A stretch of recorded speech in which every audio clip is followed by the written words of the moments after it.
Future సిటీలో land కొనాలని ఆలోచిస్తున్నారా? అయితే వెంటనే మాకు కాల్ చేసి పూర్తి వివరాలు తెలుసుకోండి.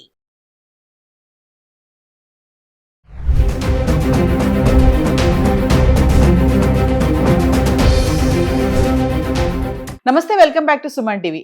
ఐటీ రంగంలోనే జాబ్ గ్యారంటీ లేదనుకుంటే పొరపాటే. చాలా రంగాల్లో చూసుకుంటే అసలు ఉద్యోగం ఉంటుందా పోతుందా అనే అనుమానం ఉంది. మామూలుగా చూసుకుంటే మరి ఐటీలోని లే ఆఫ్స్ జరుగుతున్నాయని చెప్పేసి మనం చాలా వార్తల్లో చూస్తున్నాం కదా. మరి చూసుకుంటే అసలు జాబ్ మార్కెట్లో ఏం జరుగుతుంది, దీనిపైన మరింత సమాచారం అందించడానికి ఈరోజు స్టూడియోలో మనతో పాటు ఉన్నారు అసిస్టెంట్ ప్రొఫెసర్ రామకృష్ణ గారు. నమస్తే సార్. నమస్కారం అమ్మా. సార్, నేను చెప్పినట్లుగా మనం లే ఆఫ్ గురించి చాలా వీడియోలో మాట్లాడుకున్నాం. టీసీఎస్ కానీ, అమెజాన్ కానీ, మైక్రోసాఫ్ట్ కానీ, ఇవన్నీ. మరి మామూలుగా చూసుకుంటే ఈ లే ఆఫ్స్ అనేవి ఐటీ రంగంలోనే కాదు, ప్రతి రంగంలో కూడా ఇది కనిపిస్తుంది అనేసి మనం అనుకోవచ్చు. చూసుకుంటే దేనికి ఎఫెక్ట్ పడుతుంది అంటారు? నిజంగా ఐటీ సెక్టరే భయపడాలా, అన్ని రంగాలు భయపడాలా అంటే? మీరు సరిగ్గా గుర్తుంచుకుంటే గత నెలలో మనం ఒక వీడియో చేసినప్పుడు ఇదే ప్రశ్న వేశారు. అప్పుడు కేవలం ఐటీ ఎంప్లాయీస్కి సంబంధించి ఎంతవరకు ఇంపాక్ట్ ఉంటుందని అడిగారు. దాంతోపాటు ఇంకేమైనా రంగాలు ఉన్నాయా బాగా ఎక్కువగా ఉండేదంటే నేను వెరీ ఫస్ట్ రంగం చెప్పాను, బ్యాంకింగ్, బిఎఫ్ఎస్ఐ. ఎందుకంటే బ్యాంకింగ్ అండ్ ఫైనాన్షియల్ సర్వీసెస్లో ఇది చాలా స్ట్రాంగ్గా ఉంటుంది అన్నారు.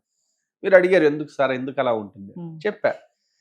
ఎక్కడైతే చాలా సిస్టమేటిక్గా డేటా క్యాప్చర్ అవుతుందో అక్కడ ఏఐ రిప్లేస్ అవ్వడానికి, ఏఐ రావడానికి చాలా సులువై ఉంటుంది.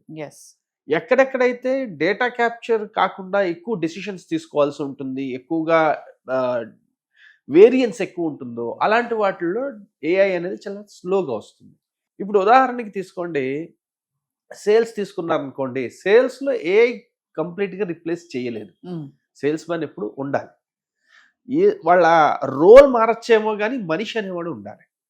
ఈవెన్ మైక్రోసాఫ్ట్ వాళ్ళు వాళ్ళ క్లౌడ్ కంప్యూటింగ్ విభాగాన్ని, ఎజ్యూర్ క్లౌడ్ కంప్యూటింగ్ని బాగా డెవలప్ చేద్దాం అనుకున్నప్పుడు వాళ్ళు భారీగా సేల్స్ పీపుల్ని తీసుకున్నారు.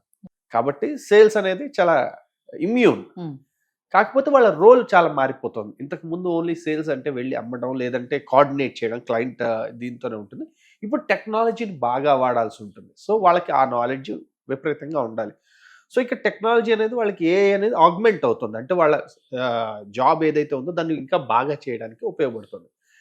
బ్యాంకింగ్ అండ్ ఫైనాన్షియల్ సర్వీసెస్లో అలా కాదు. Everything is documented, systematic. So very first ప్లేస్లో వాళ్ళు భయంకరంగా మీకు లే ఆఫ్స్ కనబడతాయి. అది కేవలం బ్యాంకింగ్ అండ్ ఫైనాన్షియల్ సర్వీసెస్లో. అయితే రెండో అది ఎక్కడ ఉంటుందయా అంటే, మీకు ఇప్పుడు ఉదాహరణకి అమెజాన్లో చాలా రీటైల్ అంటే వాళ్ళ వేర్ హౌస్ ఏదైతే ఉందో దానిలో చాలా మటుకు లే ఆఫ్స్ ఉన్నాయి. ఎందుకున్నాయి అంటే ఆల్మోస్ట్ హ్యూమనాయిడ్ రోబోట్స్ కానీ, రకరకాల ఆటోమేషన్ కానీ చేసేస్తున్నారు. ఏమైనా పికింగ్ అవి చేయాలంటే కూడా, లేదంటే స్టాక్ చెకింగ్ చేయాలన్నా కూడా వాళ్ళు మొత్తం డ్రోన్స్ వాడి, రకరకాల అదర్ టెక్నాలజీస్ వాడి వాళ్ళు మనుషుల ప్రమేయాన్ని తగ్గించేస్తున్నారు. సో ఇది తగ్గించడం వల్ల జరుగుతుంది ఏంటి అంటే మీరు చెప్పినట్టుగా లే ఆఫ్స్. ఇంకా ఎవరు ఎక్కువగా ప్రభావితం అవుతున్నారంటే lower rung of the workforce ఒక్కటే కాదు, మేజర్లీ ఇప్పుడు జాబ్స్ కోల్పోతున్న వాళ్ళందరూ మిడ్ లెవెల్లో ఉన్నవాళ్ళు. ఒక రకంగా మిడ్ లెవెల్ క్రైసిస్ అంటూ ఉంటాం మనం, 40s దాటిన వాళ్ళకి. సో ఈ రేంజ్లో ఉన్న వాళ్ళు ఎవరైతే ఉన్నారో వాళ్ళు ఏంటంటే రిప్లేసబుల్ ఈజీగా.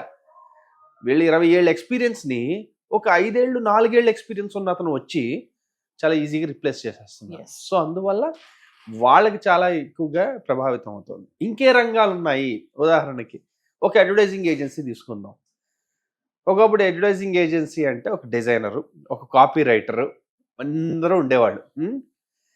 ఇప్పుడు కాపీ నాకు జెమినీలో వచ్చేస్తుంది, పర్ప్లెక్సిటీలో వచ్చేస్తుంది, ఏ బ్రాండ్ అయినా ఆ బ్రాండ్. నేను ఫోటోగ్రఫీ, అసలు ఫోటోగ్రాఫర్స్ పని లేకుండా చాలా మటుకు ఏఐ జనరేటెడ్ మోడల్స్ వచ్చేస్తున్నాయి.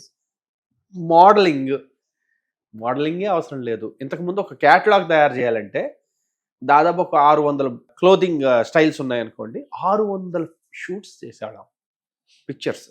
అంటే వీళ్ళు వెళ్ళి అన్ని 600 బట్టలు ట్రై చేసి చూస్తే దాన్ని షూట్ చేసేవాడు. ఇప్పుడు అవసరమే లేదు.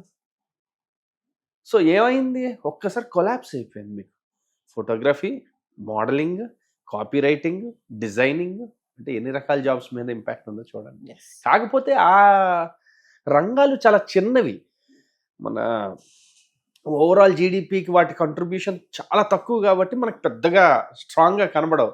ఐటీ అనగానే చాలా పెద్ద కాంట్రిబ్యూషన్ ఉంది కాబట్టి ఐటీ లేకపోతే బ్యాంకింగ్ ఇలా ఫైనాన్స్ లేదా రీటైల్ ఇలాంటివి స్ట్రాంగ్గా ఉంటాయి కాబట్టి మనకి వెంటనే కనబడతాయి. కానీ కనబడకుండా చాలా రోల్స్ మాయమైపోతున్నాయి, రీప్లేస్ అవుతున్నాయి. Yes. కాకపోతే ఇంతకు ముందు దానికన్నా స్పీడ్ ఎక్కువ అవుతుంది, నెంబర్ ఆఫ్ పీపుల్ తగ్గిపోతుంది. అంటే ఏ అంటున్నారు కదా సార్, ఏ మీన్స్ రోబోనే కదా, మరి రోబోస్ కంపెనీస్ లోకి వచ్చేస్తే మరి ఉద్యోగుల సంగతి ఏంటి అంటే? అంటే ఏ అంటే రోబో కాదండి, ఏ ఈజ్ లైక్ టెక్నాలజీ. అంటే ఇంతకు ముందు మనకి సపోజ్ మామూలుగా బిజినెస్ కార్యకలాపాలన్నీ జరిపించేవాళ్ళు. కంప్యూటరైజేషన్ వచ్చింది. కంప్యూటరైజేషన్ రావడం వల్ల ఏమైంది, ఇంతకు ముందు సరే ఉదాహరణకి అకౌంటింగ్లోనే తీసుకుందాం, మొత్తం అంతా జాగ్రత్తగా పద్దులు రాసుకునేవాళ్ళు, పుస్తకాలు మెయింటైన్ చేసేవాళ్ళు. కంప్యూటరైజేషన్ వచ్చేసరికి సడన్ గా అంతా కంప్యూటరైజ్ అయిపోయి ఎవ్రీథింగ్ ఏది కావాలంటే అది టక్మని వచ్చేసేయడం అయింది. స్పీడ్ పెరిగిపోయింది కదా. ఎస్, ఇంతకు ముందు మీకు 10 మంది అకౌంటెంట్లు కావాల్సి వచ్చినప్పుడు 2 అకౌంటెంట్లకు వచ్చింది. ఏఐతో ఉన్న అడ్వాంటేజ్ ఏంటంటే ఈ 2 అకౌంటెంట్ని ఒక అకౌంటెంట్గా మార్చేస్తుంది. ఎలాగా, మీకు జరిగే ఏ ఎక్స్పెండిచర్ ఉందంటే ఫర్ ఎగ్జాంపుల్ ప్రతి ఇన్వాయిస్ ఇతను తీసుకోవాలి, తీసుకుని దాన్ని మొత్తం అంతా చెక్ చేసి, ఇప్పుడు అవన్నీ అవసరం లేదు, ఇన్వాయిస్ని మీరు అప్లోడ్ చేసేసారంటే అందులో కావాల్సిన డేటా అంతా అది క్యాప్చర్ చేసేసి అకౌంటింగ్ చేసేస్తుంది. అకౌంట్ ఫైనలైజేషన్ ఇది అసలు ఇంతకు ముందు ఒక 4 రోజులు 15 రోజులు ప్రాసెస్, ఇప్పుడు అది అరగంటలో చేసేస్తుంది. సో ఇది ఏఐ చేస్తుంది. రోబోట్స్ అన్నది కాదు కానీ మేజర్లీ టెక్నాలజీ వల్ల స్పీడ్ బాగా పెరిగిపోతుంది, నెంబర్ ఆఫ్ పీపుల్.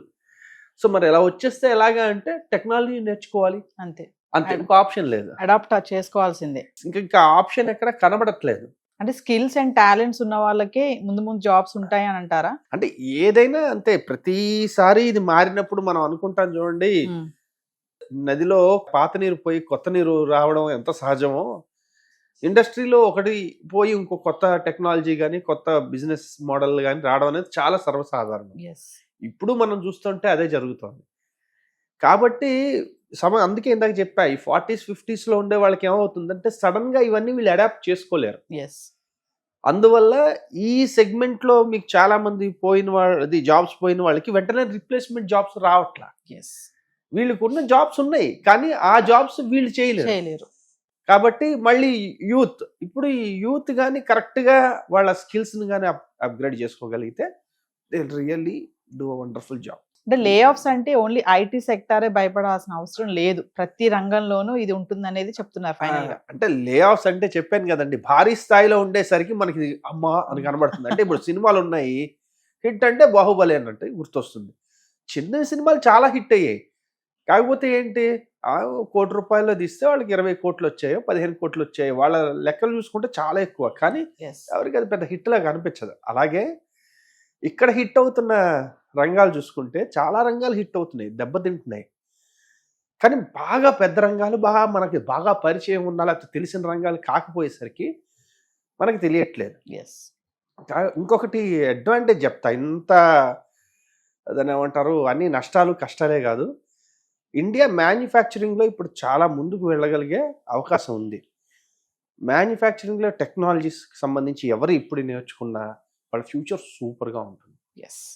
కాబట్టి not everything is gloom and doom, అంతా బాధపడాల్సిన విషయం లేదు, ఇది సర్వసాధారణంగా జరిగేదే. కాబట్టి మనం ఎలా అడాప్ట్ అవుతున్నాం అన్నది ఇంపార్టెంట్. Thank you sir.